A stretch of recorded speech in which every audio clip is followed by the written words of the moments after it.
Hey guys, it's Sam, and in this video, I'm going to be showing you how I pressure can yellow beans. You can do obviously the same thing with green. I went to my local farmer and picked these that day actually. But beans grows in such an abundance that everyone's always asking, what do I do with all my extra beans? And they're always giving it away. Well, to me, canning it is the best because then you have your fresh organic beans all winter long. So I'm just clearing off both ends of it right now and giving it a nice wash because they were dirty. And once I'm done cleaning it, I'm gonna cut them into bite-sized pieces. I'm also cleaning up any pieces where bugs might have eaten a bit of it. So just making them nice and clean and more manageable. They fit better in the jar when you cut them as well. I get lots of people asking me why I prefer to can. And honestly, it's about to control what I feed my family. Like these beans, you can either grow in your backyard so you know nothing's been sprayed on them. I picked these ones from the farmer. My beans, I just did a couple just to have for a salad here and there. But I, again, support your local farmers. And ultimately, you control exactly what's in your jar. So if you look at a lot of store-bought canned goods, maybe not necessarily beans, but I know things like corn, they add sugar.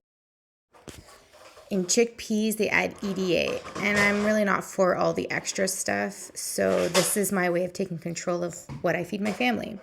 So I do have a pot of boiling water going because I will be blanching the beans. This will help hold their shape together when it goes under pressure. You don't need to do it very long.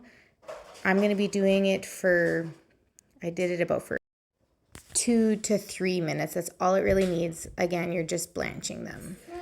So now I'm just gonna put them all in my boiling pot. I blanched them for about 2 to 3 minutes. My water wasn't fully at a boil, so I might have left it in a little bit longer. Probably just an extra 45 seconds. But either way, they don't need that much time. So now that they've been in there for 3 minutes, I'm going to be straining them and letting them cool for 5 minutes, just enough so I can handle them.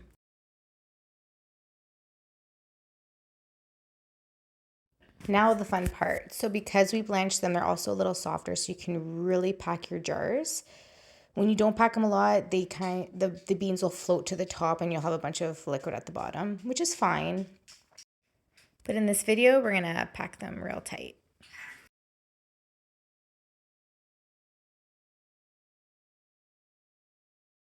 Now I'm gonna get my pressure canner ready. So I'm gonna put 4 liters of water in there and start getting that warm.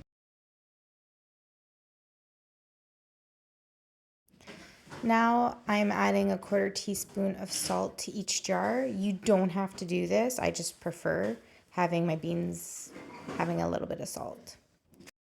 Now I'm adding boiling water to each jar. You always have to do hot water in the jars, and they have to go into hot water because the tension on the glass, you can break your glass, which has happened to me.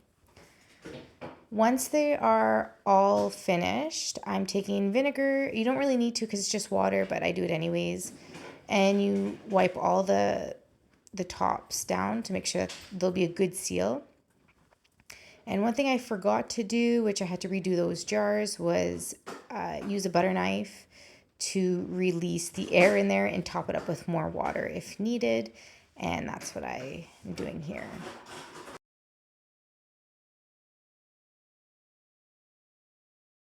And as you can see, they need more water, so make sure you get those with a 1-inch headspace. Once that's done, I'm gonna seal them all up and now put them in my canner. It's hot water, as you can see, and that's a splash of vinegar so that you don't have that fogginess on the outside of your jar.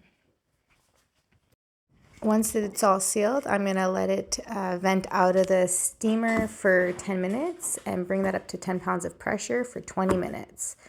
Now that they are done, beautiful, I'm going to let them cool down and do a seal check. And now I will have beans from the garden in my pantry. If you like these videos, like and subscribe.